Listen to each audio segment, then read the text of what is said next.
Activity she's very interested in home. బాగా నేర్చుకుంటుంది, చేయడానికి చాలా ఎక్కువ ఇంట్రెస్ట్ చూపిస్తుంది ఇంట్లో.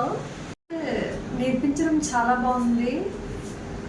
Children's also learning so many things and she teaching చెప్పడం కూడా చాలా నీట్గా చెప్తున్నారు, పిల్లలకి అర్థమయ్యేలా చెప్తున్నారు.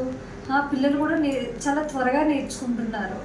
ఇన్ క్లాస్ ఆల్సో చెప్పి నేర్పించడం కూడా ఇంగ్లీష్లో బాగా చెప్తున్నారు, పిల్లలు కూడా త్వరగా నేర్చుకుంటున్నారు. ప్లస్ ఇది నేర్పించడం కూడా యాక్టివిటీస్ కానీ మిగతా చెప్పే విధానం కానీ వాటిలో కూడా అన్నీ కూడా మేడం బాగా నేర్పుతున్నారు.